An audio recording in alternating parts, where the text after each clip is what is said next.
I stood at the kitchen window, my fingers pressed against the faded counter where I had balanced checkbooks for years. Outside, my children raised champagne glasses, their laughter carried by the Arizona breeze. Go rot alone, Mom. We don't need you now.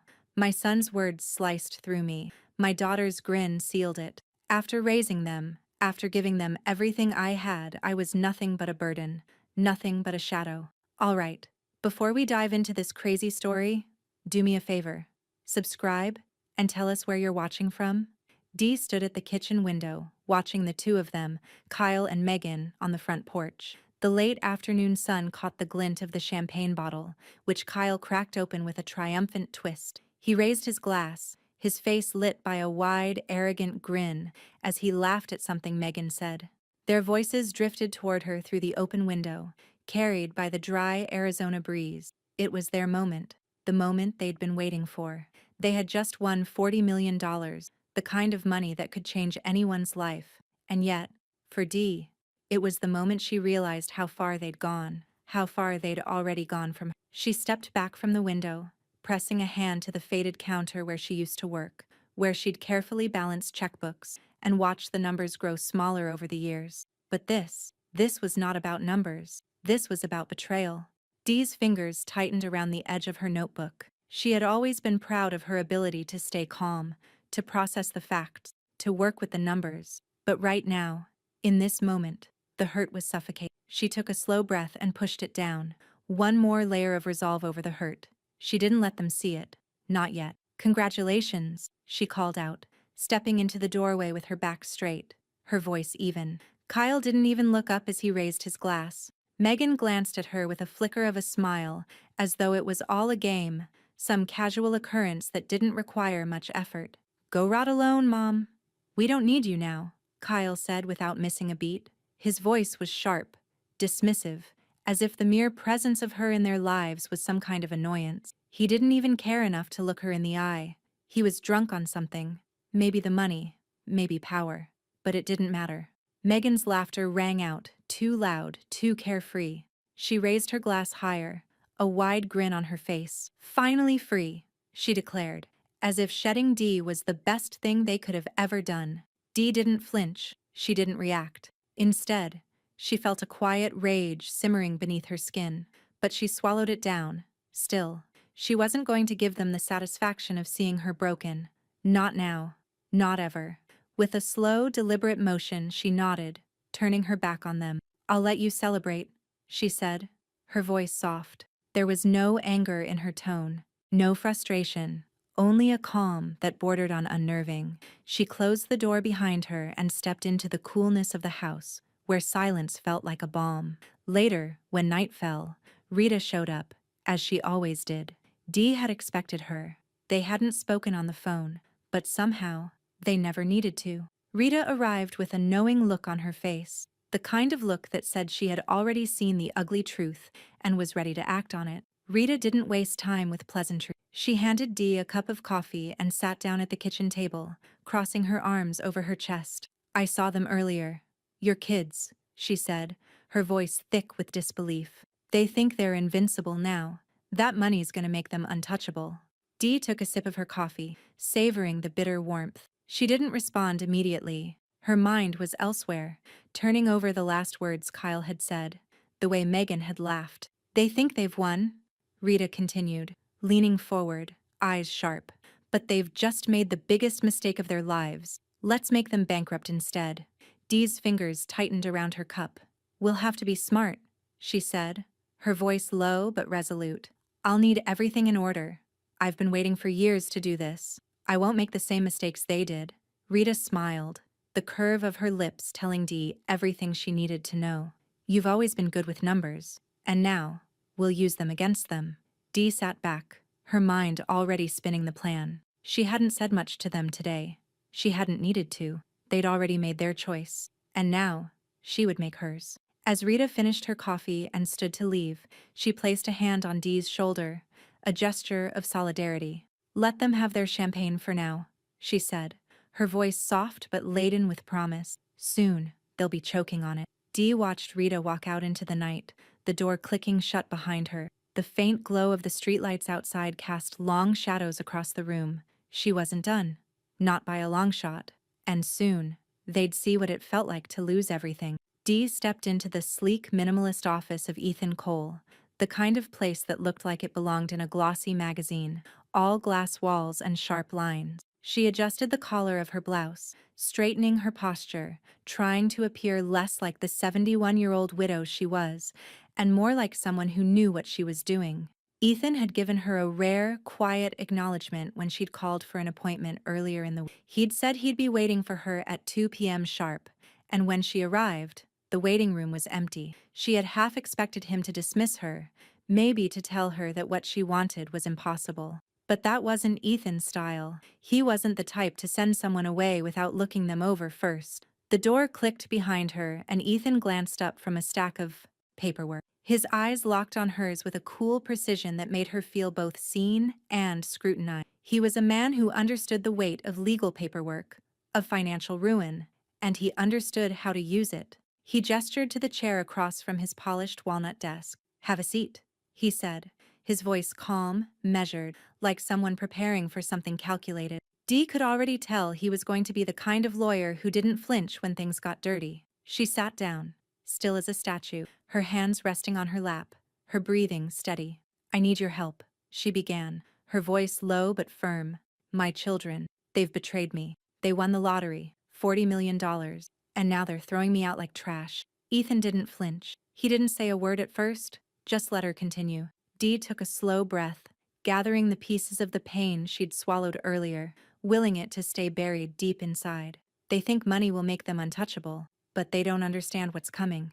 I want you to help me turn their millions into ashes." Ethan's eyes flicked toward the file on his desk, and Dee knew he had already noticed the tremor in her words, the calculation that now thrummed in her chest. She wasn't seeking revenge. She was seeking justice. Just as she thought he might speak, Rita came in without a word, sliding a thick folder onto the desk between them with the ease of a woman who had lived long enough to know how to move unseen. Rita didn't need to be asked. She was always one step ahead, always making things happen before Dee even realized it was time. Ethan opened the folder, scanning the papers inside. His fingers paused on a document, then a smirk tugged at his lips. "Well, this is interesting," he muttered, his voice thick with knowing. "Your children really did think they could get away with this." He turned the papers toward Dee, revealing signatures, Kyle's unmistakably sloppy scrawl, Megan's half-formed loop of a signature. They were the ones who'd signed the jackpot paperwork, all in a rush, not realizing that their haste might come back to haunt them. Ethan's fingers tapped the corner of the file as he looked up, meeting Dee's eyes with an amused glint. "They've already made mistakes, big ones, ones that will be hard to cover up." He slid the papers back into the folder and locked eyes with Dee once again. "I can make sure those mistakes turn into something much more." Dee leaned forward, the subtle weight of her plan beginning to fill her chest, a quiet, controlled fire. "I don't want just the lottery money," she said, her voice steady, cutting through the room. "I want their world to burn. If they think they can throw me away like a rag, I'll make sure they never forget who they left behind." Ethan's smirk deepened. "We'll start with the filings. There are too many discrepancies already. And once we have those in place, we'll build something bigger." "You're right. They think this money makes them invincible. It won't. Not when the right hands are working." Dee nodded, feeling the cool rush of victory flow through her veins. This wasn't just about the money. This wasn't even just about their betrayal. This was about power, her power, their downfall. Her entire life had been spent quietly watching, calculating, balancing numbers. Now, she was going to use those skills to watch their empire crumble. Ethan pulled out his laptop and began typing quickly, his fingers dancing over the keys with the precision of someone who had seen hundreds of financial frauds unfold. Dee watched him, her mind already racing ahead. She knew what came next. She had seen enough to understand how things worked now. It wasn't just about getting even.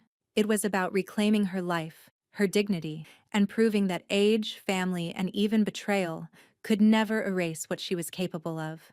Rita stood at the side, arms crossed, nodding to herself as if already picturing the aftermath. She didn't need to say anything more. It was clear they were in this together. For the first time in years, Dee felt something stirring inside her, something sharper than the hurt they had caused, colder than the void they had left behind. She wasn't going to sit back and let them win. Not when the final card was in her hands, and they wouldn't even see it coming. The room was silent except for the tapping of keys. The beginning of their end had already started.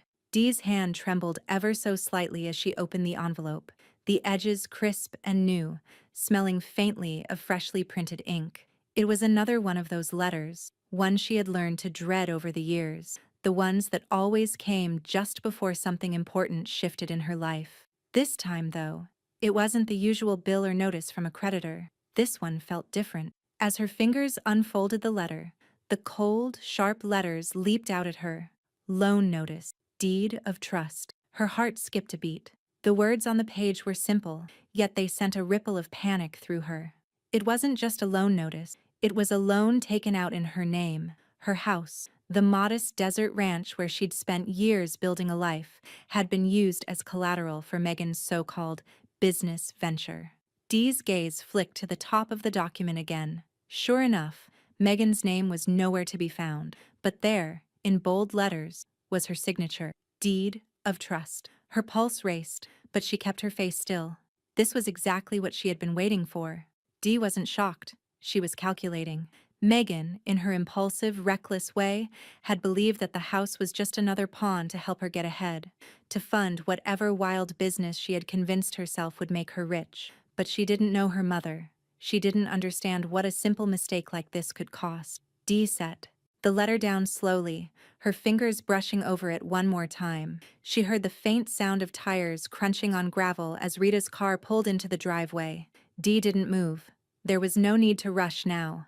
The game was in motion, and every piece was falling into place. As Rita entered, she could see the sharp line of Dee's jaw, the quiet fury behind her steady gaze. Rita didn't ask any questions. She already knew what was coming.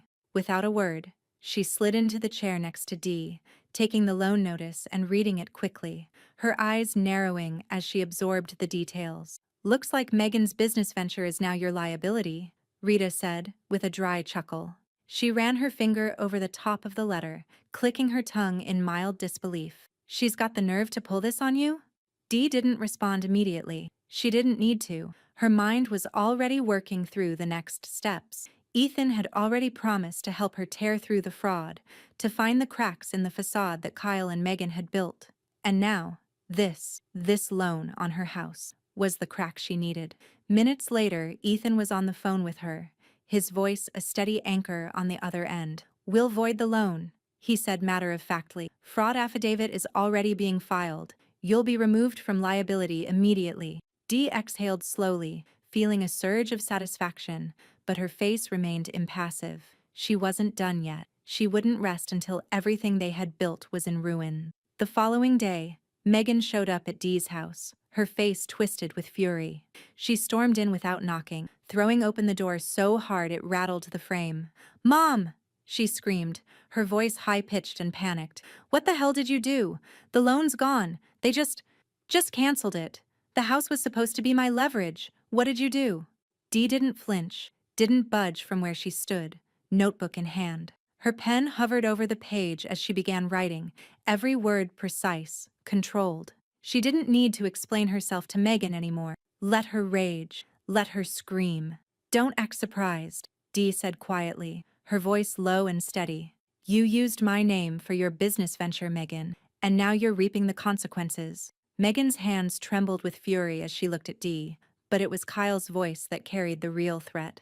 He appeared in the doorway a moment later, his frame blocking the light from outside as he stepped in. His face was red, his nostrils flaring with anger.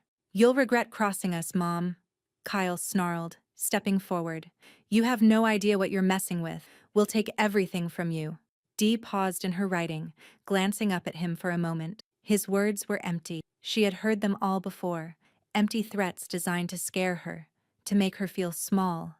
But this time, it was different. This time, she wasn't going to back down. She closed her notebook with a deliberate final motion and looked Kyle directly in the eye.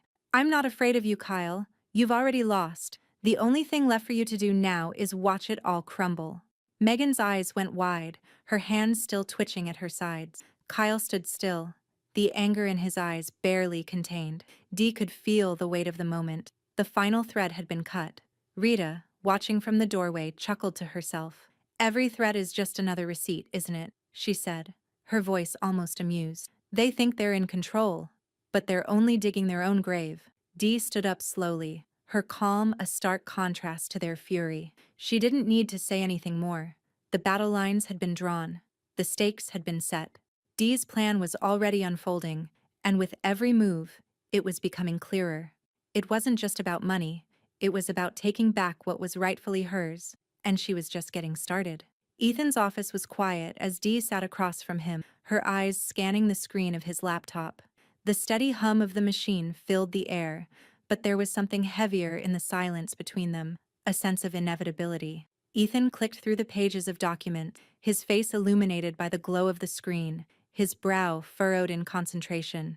"These are the shell companies they've set up," he said, his voice calm but tinged with a quiet disbelief. "They've been hiding income for months, funneling money through dummy corporations. It's textbook tax evasion." Dee leaned in, her gaze fixed on the names of the company. Nothing unusual on the surface, just bland corporate names with generic logos. It was the kind of setup she had seen 1,000 times, the kind of thing that usually flew under the radar. But Kyle and Megan hadn't been careful. They had been reckless, assuming they could cover their tracks with flashy homes, expensive cars, and social media posts that screamed untouchable. They hadn't expected anyone to look deeper. "Classic amateur tax fraud," Rita muttered, standing behind Dee, glancing over her shoulder. She had been quiet all morning, but now a sly smile curved her lips as she read the document. "They were too greedy to hide it properly." Dee's lips barely moved as she spoke, but there was a bite to her words. "I was an accountant. They forgot that." Her hand, steady as ever, reached for the small notebook in her lap, and her pen clicked as she jotted down the names of the company. She didn't need to write everything. She already knew what to do.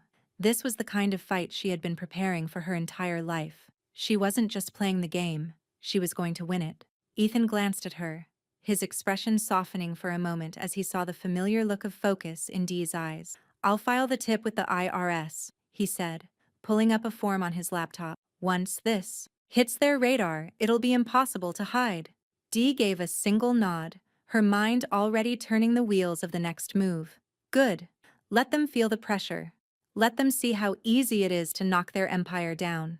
As Ethan prepared the paperwork, Dee leaned back in her chair, her thoughts drifting to Kyle and Megan. They thought they had it all. The mansion, the cars, the designer clothes. They flaunted their wealth, oblivious to the fact that they were sitting on a ticking time bomb. Dee could almost picture them now, strutting through their house, acting as if they had won, as if nothing could touch them. Outside, the sun beat down on the Arizona desert, casting long shadows across the driveway as Rita gave a low whistle. Dee looked up, noticing the gleam of her friend's eyes, the satisfaction in her voice. "Kyle's been posting pictures again. Let me guess, another flex on Instagram?" Dee didn't need to see the post to know exactly what it would be. Megan had probably taken another photo of Kyle standing in front of their mansion, arms outstretched, as if the entire world belonged to him. Another picture showing off their wealth, another carefully crafted facade. But it was all an illusion. Dee could see through it. She'd seen it all before. Young, arrogant people thinking they could outrun the consequences of their actions. Rita reached for her phone and swiped through the screen, then showed Dee the picture Kyle had just posted. He was standing in front of their massive, newly built mansion, wearing a custom-tailored suit, the caption blaring, "We're untouchable now." A flash of cold anger flickered across Dee's face, but she didn't let it consume her. She had heard it all before. The arrogance, the sneers, the promises of revenge, but it didn't matter. They had already sealed their fate. "Let them think that," Dee said, her voice quiet but unyielding. "It's only a matter of time before their untouchable world crumbles." Rita smirked, the kind of smile that said she knew exactly what was coming. "And we'll be the ones holding the shovel when it all falls down." Dee's fingers brushed the edge of her notebook, her grip tightening for a moment as she thought about the years she had spent watching her children turn into strangers, watching them drift farther away with each passing day. She had always been the one to support them, the one to provide. But now, They had crossed a line. She wasn't just angry, she was determined. She wasn't going to let them ruin everything she had built, everything she had worked for. The sound of the keyboard clicking brought her back to the present. Ethan was finalizing the paperwork, his eyes flicking between the documents on the screen and Dee's steady expression. "When the IRS gets this tip," he said, "it'll trigger an audit. They won't be able to hide the money trail, and once the IRS freezes their accounts, they'll be forced to sell everything. Everything they've worked so hard to flaunt." Dee nodded, the satisfaction of the plan settling over her like a weight lifting from her shoulders. "Good," she said softly. "Let them feel the walls closing in. Let them realize they're not untouchable. Not anymore." As Ethan sent the file off with a few swift keystrokes, Dee allowed herself a small smile. The war had started, and her children hadn't even realized that the game was already rigged in her favor. Rita leaned in, lowering her voice. "It's all coming apart, Dee, and we're going to make sure they never see it coming." Dee turned toward the window, looking out over the desert landscape as the sun began to dip below the horizon. For the first time in years, she felt something she hadn't felt in a long time: hope. And when the storm hit, there would be no one left standing but her.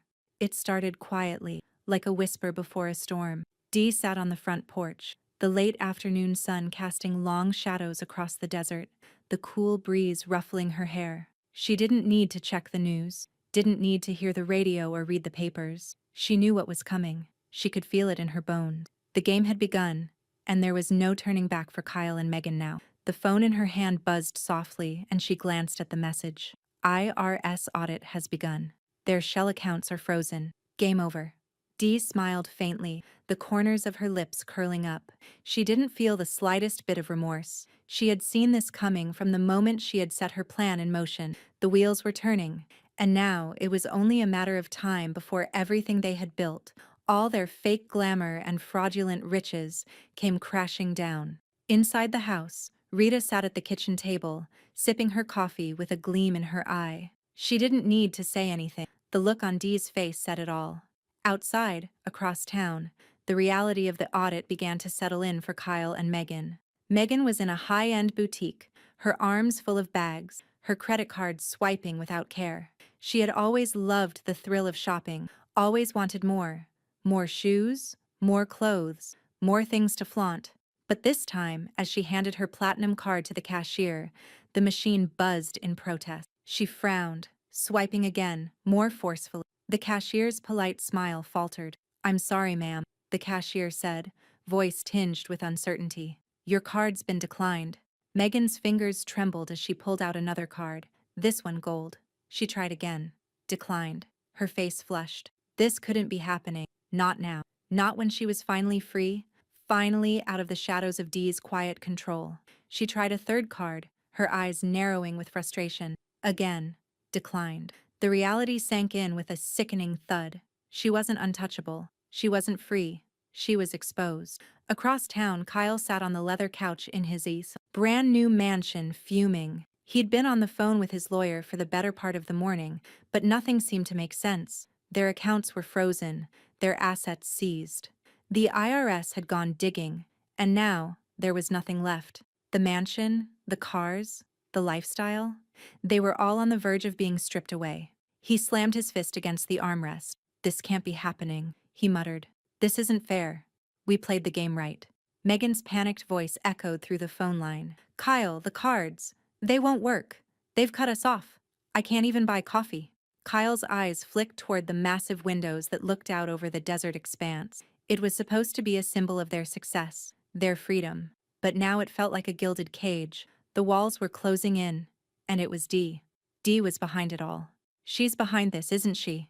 His voice rose, the rage mounting in his chest. "She's the one who did this. She—" His words were cut off by the slam of the door. Kyle whipped around, his fists clenching at his sides as he saw Dee standing in the doorway, her calm presence like a storm held at bay. Her expression was unreadable. No anger, no triumph, just silence. "You think I'm behind this?" Dee's voice was calm, almost gentle, but there was steel behind every syllable. "You think this is just about me getting revenge on you?" She stepped forward, her eyes meeting his with quiet authority. "You did this. You built this house of lies. I'm just the one who took it down." Kyle opened his mouth to shout, but he couldn't find the words. The truth hung in the air like an inescapable fog. He had been too sure of himself, too arrogant. Now, everything was slipping through his fingers. Dee looked past him, her gaze moving to Megan, who stood frozen by the front door, still clutching her phone. You think money makes you invincible, Dee continued softly. But in the end, it's just paper. It's just numbers on a screen. She paused, letting the weight of her words sink in. And numbers can be erased. Kyle's face contorted with fury. You'll regret this, he spat, his voice thick with venom. We'll take everything from you, just wait. Dee raised an eyebrow, unruffled. You already have, she said quietly, but you'll never take anything else. Rita, standing just outside, leaned against the frame of the door, arms crossed, her voice cool and knowing. Every threat is just another receipt, isn't it? Dee didn't acknowledge her. Her focus remained on her children, on the wreckage they had caused, the destruction they had unleashed. It was time for them to see what real consequences looked like. Ethan's voice came through Dee's phone, low and steady. The restraining order's been filed. Your assets are secured. They can't touch anything you own. It's all set. The sound of Kyle's fists pounding against the doorframe broke the momentary silence. He was beyond reason now, his anger bubbling over. This isn't over, Dee, he screamed, the words vibrating through the house. We'll make sure you regret every damn thing you did to us. Dee didn't flinch. She didn't even move. Instead, she stood tall, her posture unwavering as she took a slow breath. Her gaze softened, just for a moment as she looked at Rita. They've already lost, Dee said quietly.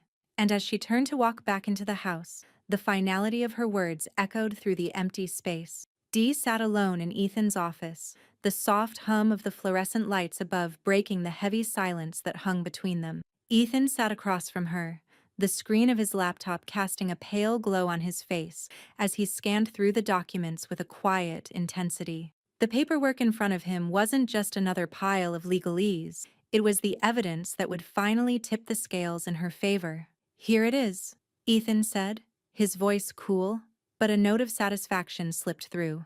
He clicked the mouse and turned the screen toward Dee. Her eyes narrowed as she saw what he had found. Bank record, meticulously archived, showing clear proof that Kyle had forged Dee's signature to authorize a series of withdrawals from her account. The numbers were crisp, cold, and undeniable. Dee's gaze lingered on the forged signature, the unmistakable sloppiness of Kyle's handwriting. It was almost laughable how poorly he had covered his tracks, how sure he had been that the world wouldn't notice his fraud.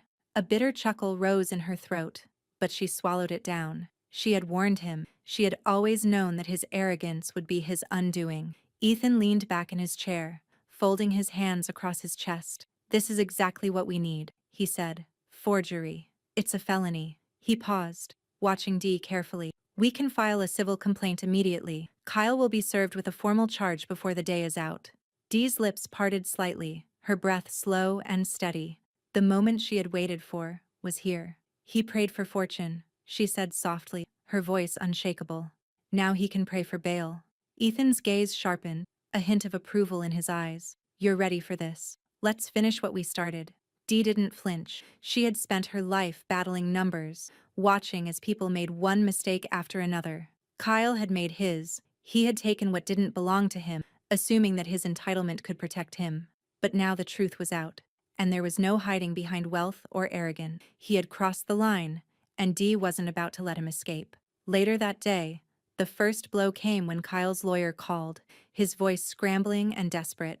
This can't be happening. It's a misunderstanding, the lawyer said, but there was no conviction in his tone, no confidence. He knew what the bank records meant. He knew what was coming. We'll settle this quietly. There's no need to escalate. Dee's laugh was soft, almost imperceptible, but there was something cold in it. Settle?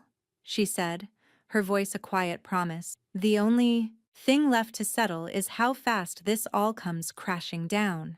Meanwhile, across town, Megan had gone into full damage control mode. Her social media accounts, once filled with glamorous photos of her new life, were suddenly quiet. The flashy posts showing off her mansion, the designer clothes, the extravagant shopping trips, everything had gone dark. The public silence spoke volumes. She had distanced herself from Kyle's mess, quickly realizing that the fallout was about to get much worse than she had anticipated. Dee didn't have to wonder what Megan was doing. She knew her daughter well enough. Megan was hiding. She would run as far as she could, retreating into her privileged world, hoping that this whole nightmare would go away. But it wouldn't. Dee was already 2 steps ahead, and Megan's desperate attempts to wash her hands of it only confirmed her guilt. Rita, ever the observer, was the first to speak. She crossed her arms and looked at Dee with a knowing smirk. This is felony fuel," she said, her voice light but laced with satisfaction. "Once this hits, Kyle's done. There's no recovery from this." Dee's eyes were locked on the screen of Ethan's laptop, where the forged checks, the criminal intent, were laid bare for the world to see. She nodded slowly. "He thought he could steal from me, from all of us. Now he's about to learn just how much that costs." The weight of the moment settled on her, but it wasn't enough to stop the fire that burned within her. She wasn't done yet, not by a long shot. There were still more moves to make, more twists to come. The worst had yet to hit. As she stood to leave the office, Dee couldn't help but think of her children, their shattered illusions. Kyle and Megan had once believed they could outrun the truth, that their money would protect them. But now, they were trapped in a game they didn't understand, and it was her turn to deal the final blow. Ethan's voice followed her as she walked toward the door. "You're ready to take it all back. They've got nowhere left to run." Dee turned toward him, her expression unreadable but resolute. "Now, we finish this." And as she stepped out into the quiet Arizona afternoon, she could already feel the storm rising on the horizon. This was just the beginning of their end. The house stood tall on the horizon, a monument to their greed, their arrogance, but now it was just a shadow of what it had been. The luxury that once radiated from its every polished surface was fading, crumbling under the weight of their lies. Dee stood across the street, her hand resting on the fence, watching as the final pieces of Kyle and Megan's empire were stripped away. The movers had come early in the morning, their trucks already loaded with what little remained of the grand, ostentatious mansion. Outside, the neighbors watched, their phones raised like vultures circling over a carcass, capturing every moment, every piece of their failure. "Lottery losers," one neighbor muttered, loud enough for Dee to hear, his voice dripping with schadenfreude. He wasn't the only one with a camera. The humiliation was complete, the end inevitable. Dee didn't need to be there. She had already won, and the rest was just a formality. She turned and walked slowly back toward her house, her face calm, her mind already turning to the next phase of the plan. It had been a long time coming, but now it was all finally happening. As she reached her front porch, she could hear the unmistakable sound of Kyle's voice, rising above the noise of the commotion at his now former mansion. "You think you've won, Mom?" His voice was raw, filled with rage. "You haven't seen the last of me." Dee didn't react. She could hear his footsteps on the gravel driveway as he stormed across the street, his face contorted with fury, his hands clenched into fists. She had expected this, the anger, the threats, but it didn't faze her. Not anymore. He reached the end of her driveway and stopped, his chest heaving with the exertion of his rage. The cameras were there, capturing every moment. He knew they were rolling. He didn't care. "You took everything from me," he screamed, his words thick with venom. "I'll make sure you regret this. You think I'll let you get away with it?" Dee didn't flinch. She stood in the doorway, arms crossed, her posture unwavering. Kyle's anger was nothing new. He had always been the same, entitled, vicious, unwilling to see the truth. He thought the world owed him everything, and now that it was all slipping through his fingers, he couldn't handle it. A few of the neighbors had gathered at the end of the street, filming the scene with a mixture of amusement and disbelief. Kyle was making a spectacle of himself, but it was more than that. It was his last desperate grasp at control. The world was watching, and he was being consumed by it. Rita, who had been standing beside Dee, watched the scene unfold with quiet amusement. "Every time he screams, the world laughs," she remarked, a smile playing at the corners of her lips. "The more he tries to hold on, the faster he sinks." Dee's lips curled into a small, almost imperceptible smile. She didn't have to say anything. The victory was in his rage, in his complete lack of control. The rest of the world was already starting to see what she had known all along. Kyle and Megan were nothing more than fools who had thought they could cheat the system. A moment later, Dee heard Ethan's voice through the phone in her pocket. "I've filed the defamation countersuit," he said, his tone calm and measured, the sounds of a busy office humming in the background. "They won't be able to stop the legal onslaught now. We'll make sure they pay for everything they've done." Dee's gaze drifted back to the scene unfolding across the street. Kyle was still yelling, still trying to regain his dignity, but it was all unraveling around him. The cameras were recording. The world was already turning against him, and in the end, there was nothing he could do to fix it. "Good," Dee said softly, her voice steady and resolute.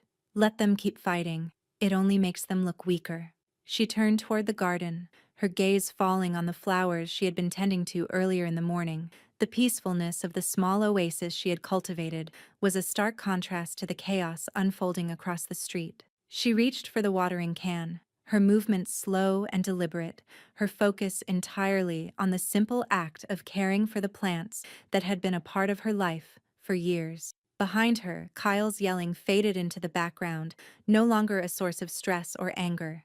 It was just noise now.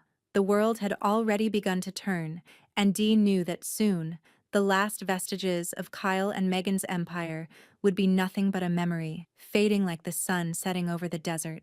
As the water cascaded over the flowers, Dee's thoughts drifted once more to the future. There was still work to do, more battles to win. But for now, she could breathe, knowing that she had already won the war. The rest was just a formality. And in the quiet of her yard, with the hum of the desert around her, she let the storm rage on. The courtroom was a far cry from the bright lights of Kyle and Megan's former life, but it felt like a fitting stage for what was about to unfold. The gleaming marble floors, the stern faces of the jurors, and the sound of the gavel. Each detail of the room felt like a judgment they couldn't escape. The judge, a man whose years of experience had weathered his face into a mask of indifference, sat at the bench, looking over the papers with quiet authority. Dee watched as Kyle and Megan entered, their presence still as flashy as ever. Megan was dressed in a bright red dress, her heels clicking against the floor with a sharpness that didn't quite fit the situation. Kyle, ever the show-off, wore an expensive suit, the fabric draping over his broad shoulders like a piece of armor. They both walked in like they owned the room, like nothing had changed. But Dee knew better. She knew they were walking into the storm they had created.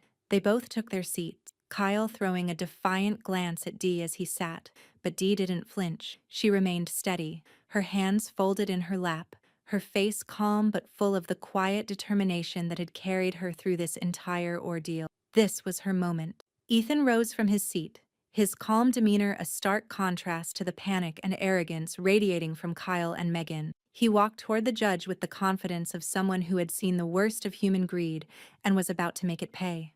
His voice, when it came, was steady and precise as he laid out the facts. "We have irrefutable evidence," Ethan began, his eyes flicking between the judge and the opposing counsel.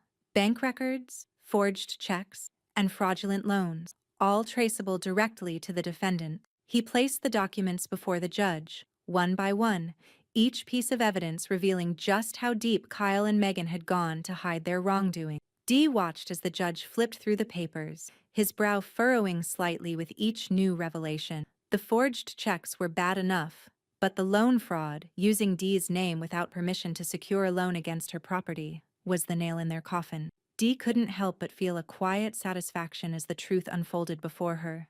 They hadn't just lied, they had stolen. They had crossed a line they couldn't come back from. Kyle, sitting rigid in his seat, clenched his jaw, his hands tightening into fists on the table. Megan, on the other hand, was growing increasingly pale, her eyes darting nervously from one side of the courtroom to the other. They both knew what was coming, but neither of them could stop it. Ethan didn't flinch as he continued, breaking down every fraudulent move they'd made with the precision of someone who had spent years in the trenches of the law. "This was not a mistake," he said, his voice cold. "This was a pattern of calculated deception. They knew what they were doing every step of the way." Dee sat back in her chair, her posture perfectly straight, watching as the damning details of their crimes unraveled. She didn't need to say a word. She had already done her part, and now it was time for them to face the consequence. When Ethan finished, the courtroom fell silent for a long moment, the weight of the evidence hanging heavy in the air. The judge looked up, his expression unreadable as he turned his gaze to the defendant. Kyle shifted uncomfortably in his seat, his arrogance starting to crack under the weight of the charges. Megan, her face flushed with a mixture of fear and disbelief, shifted in her chair, her eyes darting back and forth as if looking for an escape. It was then that Dee stood.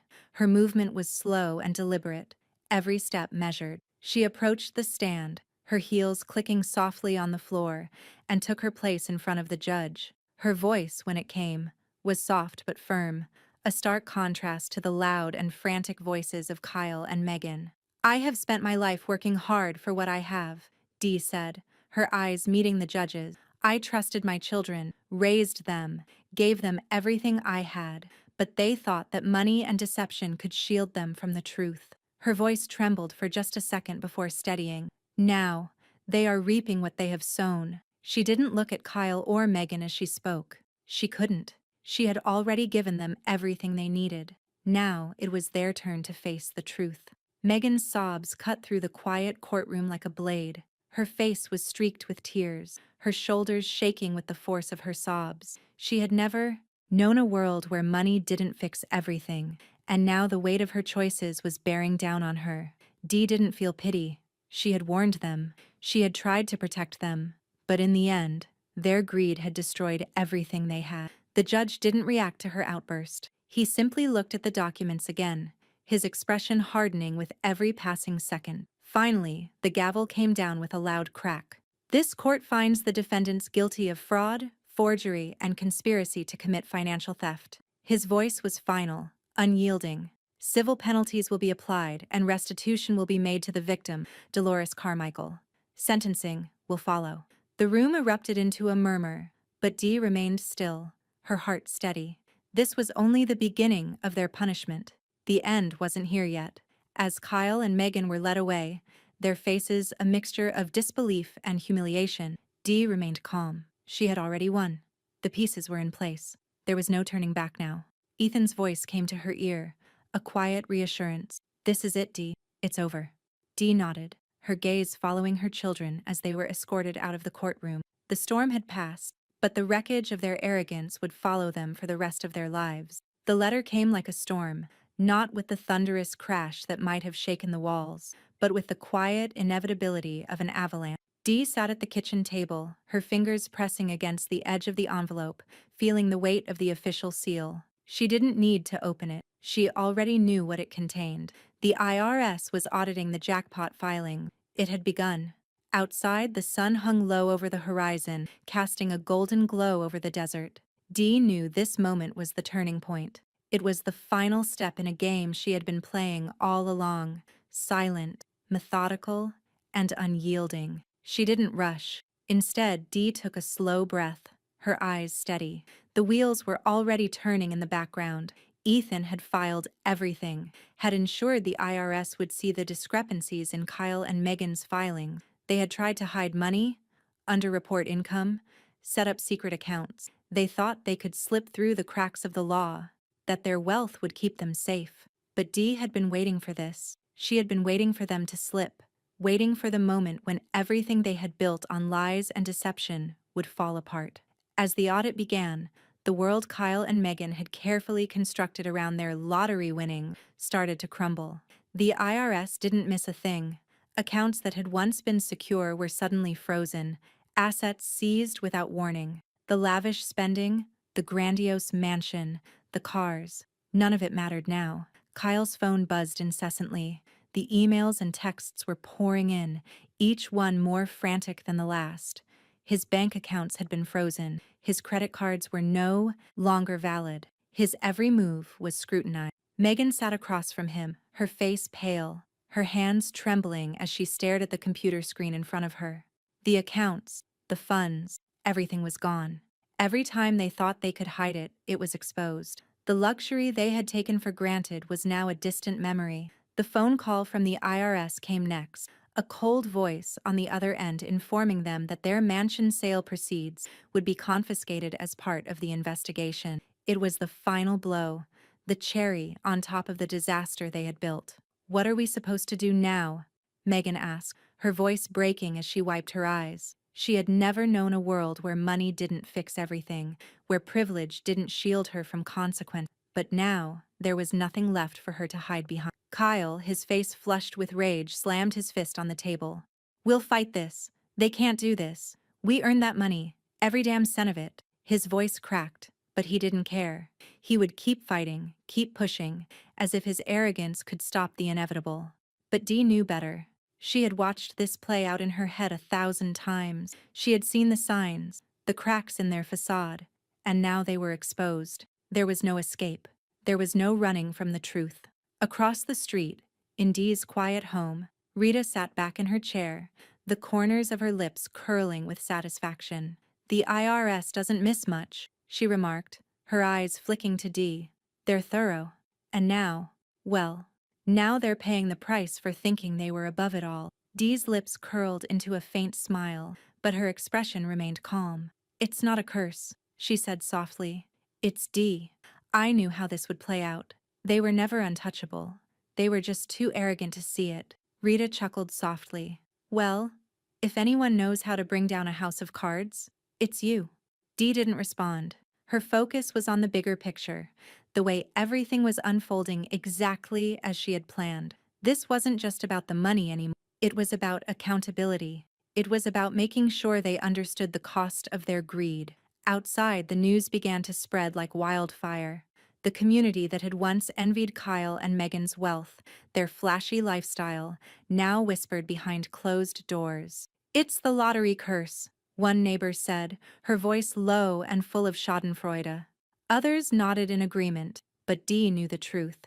It wasn't the lottery that had cursed them. It was their own hubris. It was the lies they had lived by, and the way they had thought the world would bend to their will. Rita, who had been watching the neighborhood with a glint of amusement in her eyes, turned to Dee. "Let them call it a curse," she said, her voice quiet but filled with dark humor. "It's the best kind of irony." Dee stood, her eyes drifting to the front door. Kyle and Megan's downfall had been set into motion long ago. They just hadn't known it yet. She knew there would be more to come, more revelation, more cracks in their carefully constructed world. The IRS audit was just the beginning. As the sun set over the desert, Dee's mind was already focused on the next move. The end was close, but the price of their greed would be paid in full, and Dee would be there to see it all come to fruition. She took one last look at the neighborhood, her gaze steady. The storm was coming, and nothing would stop it now. The Leon notices came one after another, as cold and unyielding as the desert wind. Kyle and Megan had tried to fight, tried to hold on to what little they thought was theirs, but it was no use. The IRS had caught up with them, and now their empire was crumbling in front of their eyes. Dee sat in her modest home, the sun casting a warm glow through the window, but it did little to ease the weight of the moment. This was the final act, the endgame. The final line of defense was gone.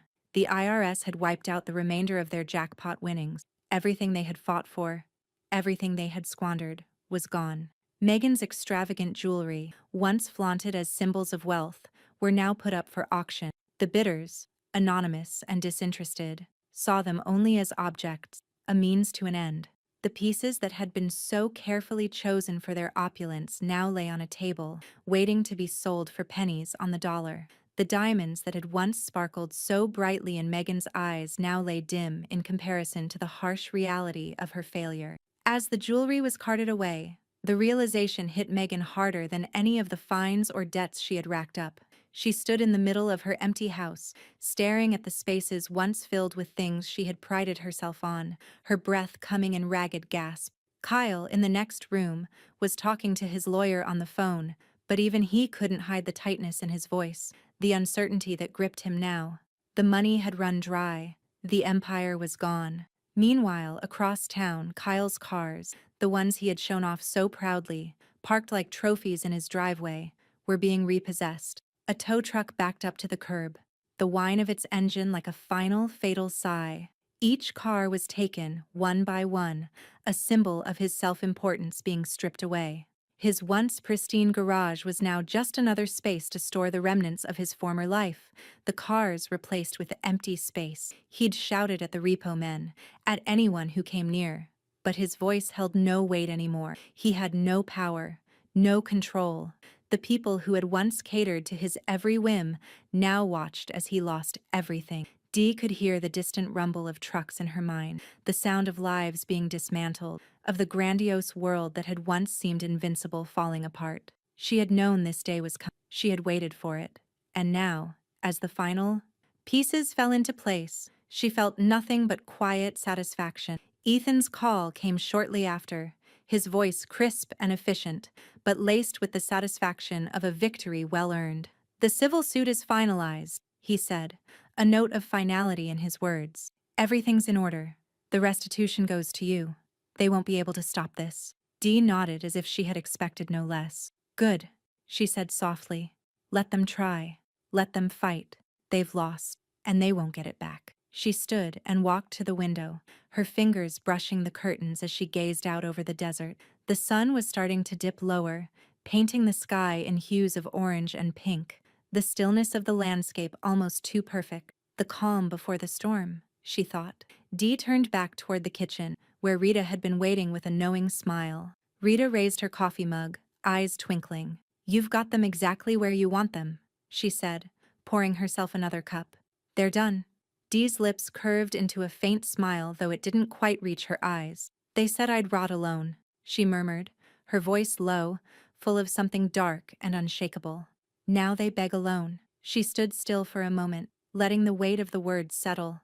The world, it seemed, was always eager to kick you when you were down, but the true power was in knowing when to rise again, when to claim what was rightfully yours. Megan had once laughed, a cruel, victorious laugh, when they had won the lottery. But now it was her turn to face the consequences of her arrogance. Kyle had once thought he was invincible, his wealth a shield from the world. But shields, Dee had learned, were only as strong as the lies behind them. Rita chuckled softly, the sound rich with satisfaction.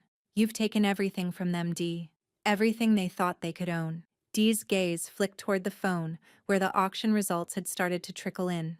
The money from Megan's jewelry was barely a drop in the ocean of their debts, but it wasn't about the money anymore. It had never been about the money.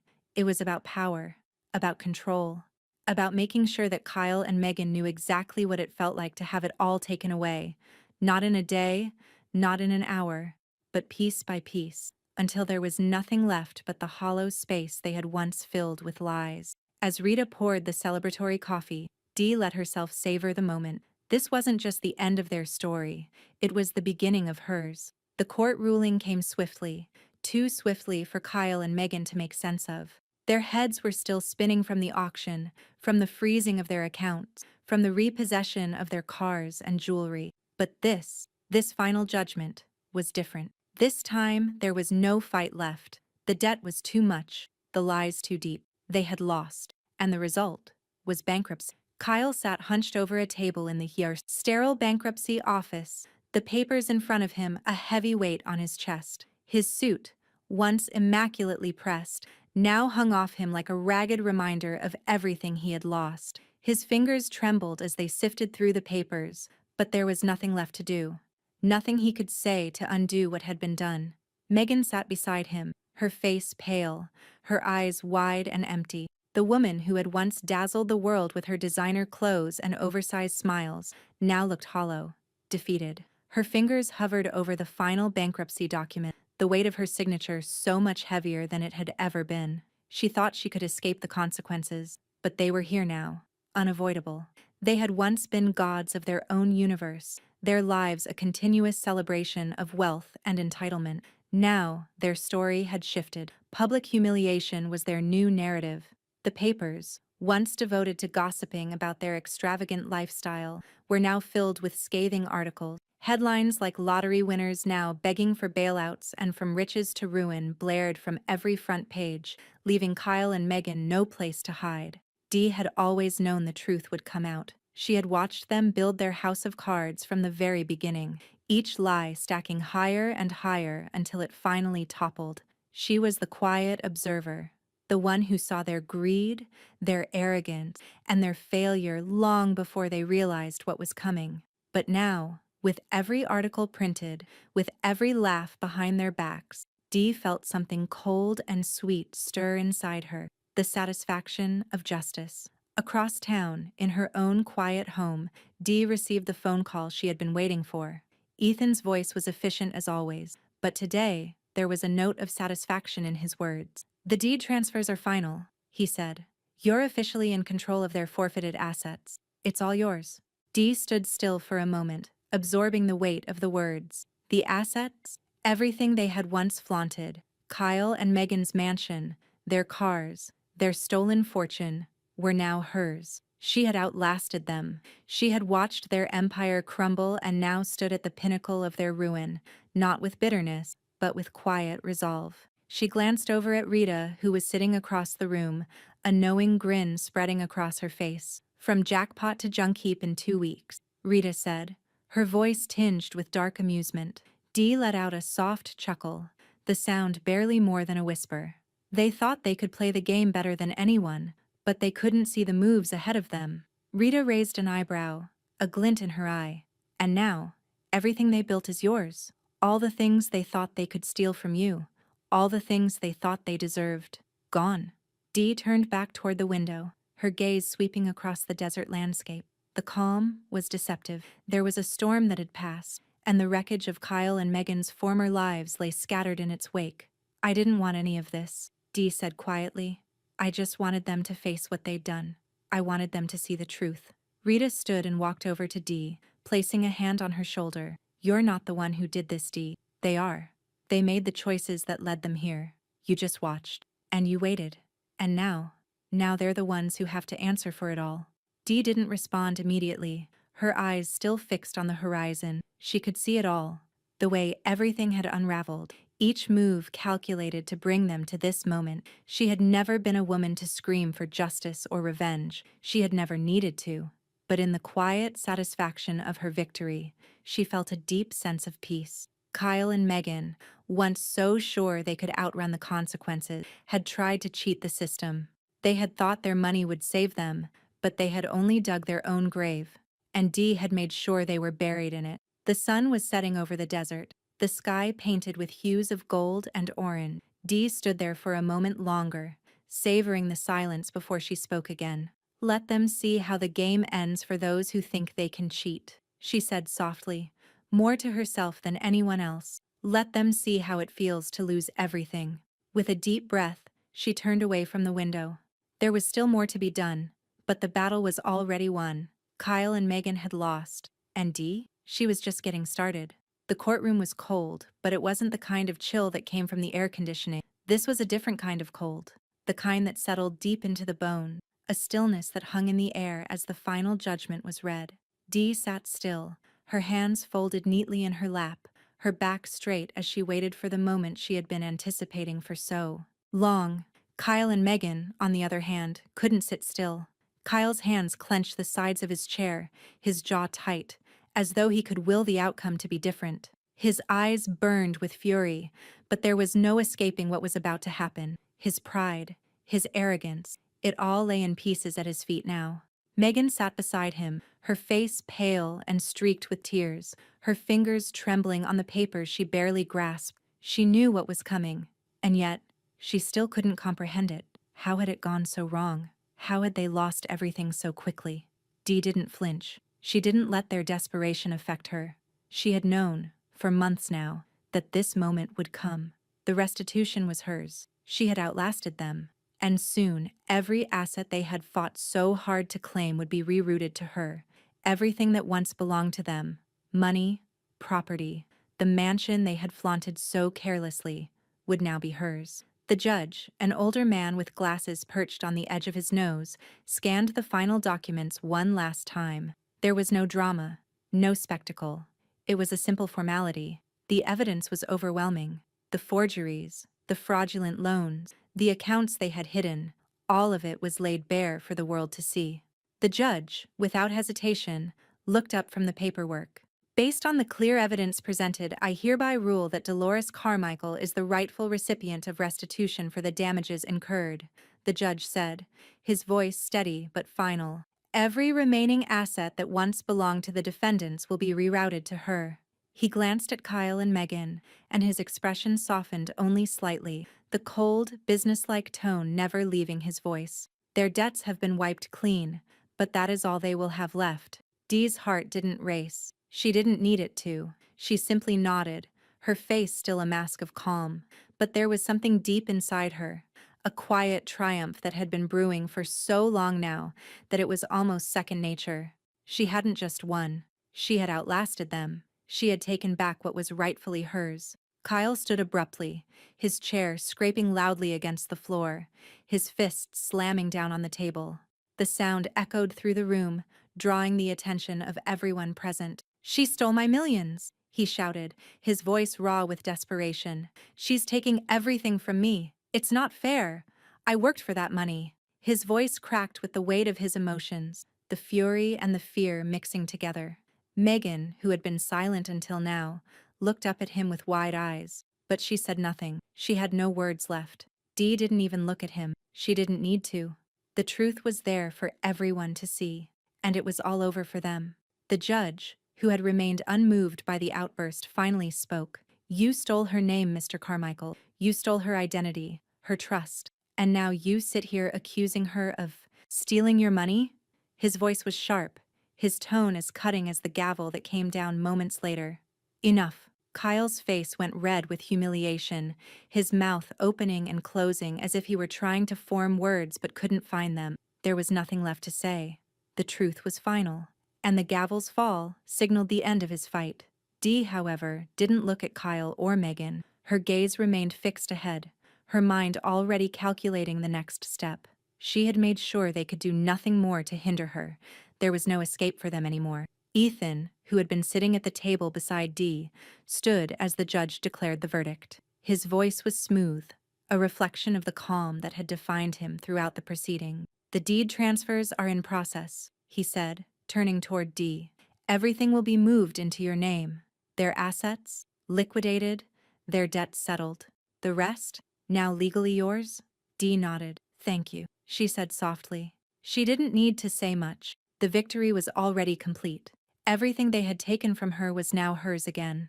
Megan, unable to bear the weight of the humiliation any longer, buried her face in her hands. Her sobs echoed in the courtroom, but it was too late. Her tears wouldn't change anything. Kyle's anger still bubbled under the surface, but now it was nothing more than an impotent flare of emotion. He was defeated. The system had caught up with him. His world had fallen apart.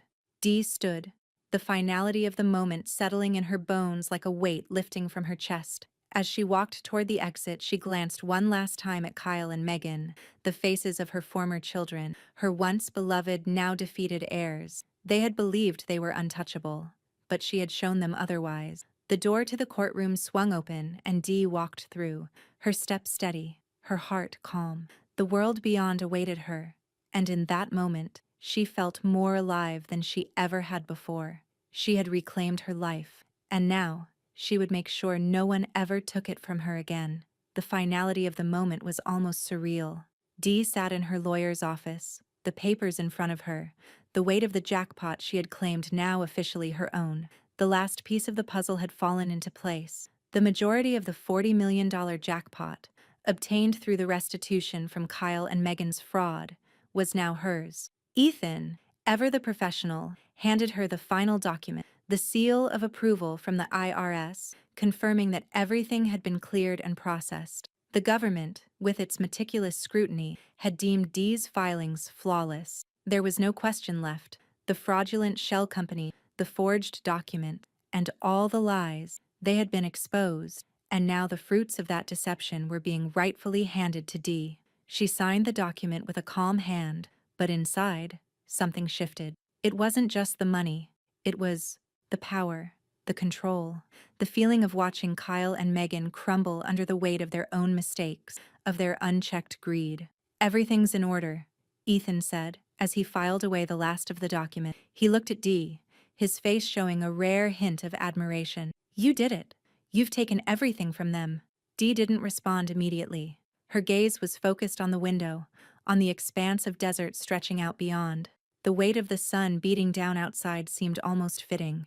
There was no hiding from the truth now, not for anyone. She hadn't gambled. She hadn't relied on luck.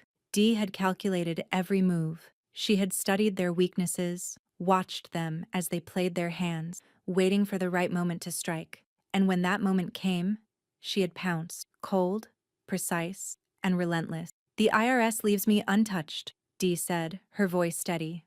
"All filings flawless. No questions, no complication." Ethan nodded, smiling slightly. "Not even a hint of suspicion. Your paperwork was airtight." Dee took in a slow breath, the realization settling in. The money was hers, the mansion, the luxury cars. Everything they had once flaunted as their victory had been stripped from them, piece by piece. Across town, Megan and Kyle were left with nothing but the shattered remnants of their former lives. The world they had once owned with their arrogant, their showy displays of wealth, had now evaporated into nothing. The public was ruthless in its scorn. The media had had a field day, reporting on their downfall with gleeful abandon. They were nothing but a cautionary tale now, examples of how greed, arrogance, and deceit had led them to ruin. Dee's phone buzzed. It was a message from Rita, always one step ahead, always aware of the state of things before anyone else. 40 million, yours in 2 weeks. Dee read the message silently, letting the words wash over her. The victory was complete. The wealth that had once been theirs now belonged to her. Not just because of luck, but because she had outsmarted them, played the long game while they had rushed to the finish line, blind to the consequences. 2 weeks, Rita had said. And she was right. 2 weeks was all it had taken. In that time, Dee had watched them fall, their empire reduced to rubble, their reputations destroyed. Kyle, once so sure of himself, now sat in the ruins of his own creation, while Megan, the girl who had once shown off her wealth as though it was invincible, now cowered under the weight of her own collapse. Dee let out a breath. She had no need for their money, not in the way they had. It was never about the material wealth. It was about the justice, about showing them, about showing the world that power and privilege could be undone. As she sat there, the enormity of what she had done washed over her again, like a tidal wave. Kyle and Megan had never seen her coming. They had underestimated her. And now, everything they had built was in her name. She glanced over at Ethan, a slight smile pulling at the corner of her mouth. "Irony served cold," she said softly, her voice almost a whisper. Ethan raised an eyebrow but smiled, a hint of approval in his eyes. "It's a beautiful thing." Dee stood and walked to the window, her eyes gazing out over the desert once more. The world was wide, and she felt small within it, but in that smallness was a strength, a quiet assurance that she had earned every step she had taken to get here. Her fingers grazed the cold glass, and for a moment she allowed herself to savor the quiet. The storm had passed. There would be no more running, no more hiding. Dee had reclaimed everything, and no one would ever take it from her again. "I didn't gamble," Dee whispered to herself, her voice soft, as if she were finally allowing herself the truth of it all. "I calculated. The jackpot wasn't just money, it was everything she had fought for. And now, it was hers. Finally, completely hers." Dee stood before the crowd, the soft hum of the local ceremony buzzing in the background. The warm sunlight filtered through the trees, casting dappled shadows across the faces of the younger families who had gathered to honor her. She looked out over the crowd, feeling a strange mix of pride and serenity. This was her victory. Not just the money, not just the reclamation of what was once stolen, but the ability to make something meaningful out of it all. Her fingers brushed the edge of the podium as she prepared to speak, the weight of the moment settling into her bone. She had never been one for public displays, for grand gestures. Her life had been about quiet calculation, about moving in the background and watching the world unfold at her pace. But now, the world was watching her, and she had earned that attention. Dee had taken the restitution from the jackpot and turned it into something lasting. She had invested it into scholarships for young families, for those who had always struggled to make ends meet, for those who didn't have the opportunities she had once fought for. It wasn't about the wealth anymore. It was about changing lives. It was about ensuring that those who came after her didn't have to play the same brutal game she had. As she spoke to the crowd, Dee could feel the eyes of the younger families on families that had been struggling, families that had faced hardship but still dreamed of something more. The scholarships were more than just financial assistance. They were a lifeline. They were the chance for someone else to rise from the ashes of their circumstances, just as Dee had risen from her own. Every day, we have the chance to make a difference, Dee's voice rang out, steady and strong, to give someone the opportunity they might not have had otherwise. It's not about revenge. It's about redemption. It's about creating a future that's brighter for those who come after us. The applause was warm, genuine, and for the first time in years, Dee felt that strange weight lift off her chest. She hadn't done this for anyone's approval. But hearing the gratitude in their applause felt like the final affirmation that she had done the right thing. Rita stood off to the side, beaming with pride. Her eyes sparkled with that knowing gleam, the kind of look that only someone who had seen it all could possess. Rita had been by Dee's side throughout this journey, the one who had encouraged her to take action when it seemed impossible, the one who had stood firm even when Dee doubted herself. As Dee finished her speech, Rita approached, her arms crossed with that trademark smirk. 40 million in this. You're changing everything, Rita remarked, a glint of mischief dancing in her eyes. They should have known not to underestimate you. Dee smiled faintly, her gaze lingering on the crowd. They underestimated a lot of things. Ethan, who had been standing near the back, stepped forward, a clipboard in his hand. He had been instrumental in securing the scholarship fund, his meticulous nature ensuring that every legal aspect was flawless. As the applause died down, he cleared his throat and stepped to the microphone. I would like to take a moment to nominate Dolores Carmichael for the Community Leadership Award, Ethan announced. Her work has already changed lives, and her generosity will continue to impact this community for years to come. Dee's chest tightened at the sound of her name being announced so formally. She had never expected this, never wanted it, but the words felt different. They felt deserved. She had rebuilt her life, yes, but this was something greater. It was a legacy she had never anticipated. The applause was deafening now. The community had accepted her not just as a victim of circumstances, but as someone who had risen to make a real difference. As Dee stepped down from the podium, she couldn't help but glance at the far end of the parking lot. There, among the scattered cars and onlookers, she saw Kyle. He was standing alone, wearing a faded jacket, the same bitterness etched into his features that she had once known so well. His eyes locked on hers for a brief moment, and she could see the anger still burning in him. The world had turned against him, and it had come full circle. He was a shadow of the man he used to be. The arrogance had drained from him, replaced by something darker. He had been left with nothing. No mansion, no cars, no reputation. The very essence of his self-worth had vanished, and it had all been because of the choices he had made. Dee didn't stop to confront him. There was nothing left to say. Kyle's presence was just another symbol of what greed could do to a person when they thought they were untouchable. Megan, on the other hand, had vanished. She had moved away, the remnants of her once glamorous life scattered behind her. The shame of her collapse had been too much for her to bear. Dee had never seen Megan in person again after the trial, and she never would. Megan had slinked away, hiding from the world she had tried to conquer. She had been erased too soon. Her former beauty and her pride swept away in the tide of her own decision. Dee walked away from the crowd, her head held high. She had done what she set out to do. She had turned the darkest moments of her life into a beacon for others. She hadn't needed to watch Kyle's despair, nor did she need to see Megan's shame. What mattered now was what she had built from the ashes. Dee had won. The community had a new future because of her, and no one, especially not Kyle or Megan, could ever take that from her. Dee sat on the desert overlook, the vast expanse of the landscape stretching out before her. The sun had dipped low, painting the sky with shades of crimson and gold, the horizon a perfect blend of fire and fading light. She had always found peace here, sitting quietly at the edge of the world, the weight of her past and present dissolving with the setting sun. It was a place she had visited for years, a place where she could just be. No expectations, no noise, just the quiet hum of the earth beneath her.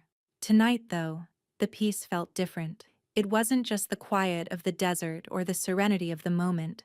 It was the sense of completion. She had fought for so long, for so many things, and now everything had fallen into place. Rita approached, her steps soft against the sand, carrying 2 glasses of iced tea. She handed one to Dee, her eyes twinkling as she settled beside her on the worn stone bench. "You've earned this moment," Rita said, a knowing smile tugging at the corner of her lips. Dee took the glass, the coolness of the tea offering a welcome contrast to the warmth of the evening. She nodded, savoring the stillness. "It's been a long time coming." Rita took a sip of her own tea, her gaze following Dee's to the horizon. "And now, everything you've worked for is yours. They never saw you come." Dee didn't respond right away, her eyes tracing the last rays of sunlight as they danced over the desert land. Everything had been taken from her, but now, she had reclaimed it all, with interest. Her phone buzzed, breaking the silence. She pulled it from her pocket, her fingers already knowing it was Ethan. She answered, her voice calm, like the moment itself. "It's done," Ethan said, his voice smooth, carrying the weight of finality. "The case is closed. The jackpot is secured. No further challenges." Dee closed her eyes for a moment, letting the words sink in. The years of struggle, the quiet hurt of betrayal. It was over now. The money, the mansion, the life she had lost and now regained. It was all finally hers, completely, legally.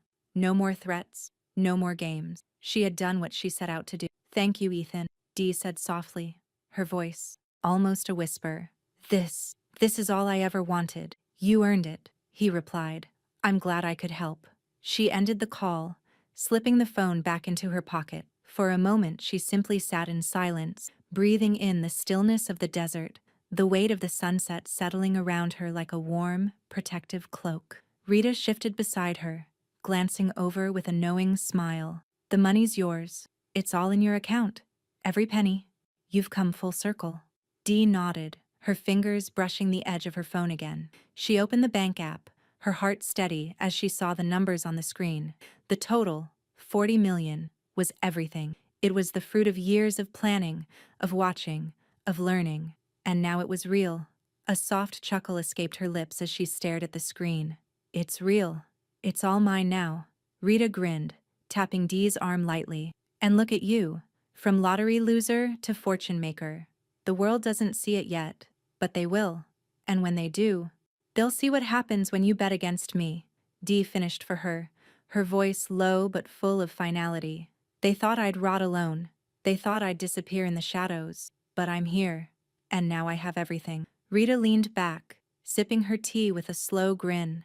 "You've earned the peace you fought for. No one can take that from you. Not now. Not ever." Dee took another sip of her tea, letting the coolness linger as the last of the sun dipped below the horizon. The world felt different now. The weight that had once pressed so hard on her shoulders was gone, and in its place was a quiet satisfaction. She stood up, her legs strong beneath her, her heart still calm. "It's funny," Dee said, looking back at Rita. "They always said money changes people, but I never changed. I just waited for my moment." Rita's eyes sparkled, a laugh bubbling in her throat. "And now? Now they've learned what happens when they underestimate." Dee smiled faintly, her gaze shifting to the quiet neighborhood below them. The wind stirred the sand, a reminder that life always moved forward, no matter who had tried to hold it back. As Dee turned to leave, her footsteps light but purposeful, she felt the weight of the past fall away completely. No one would ever take this from her. She had earned her place. She had done what was once thought impossible. As she reached the bottom of the hill and walked toward her home, she glanced at her phone one last time. The final comment on her blog flashed across the screen. "Your proof money doesn't change everyone, just the weak." Dee smiled to herself, a small, satisfied smile.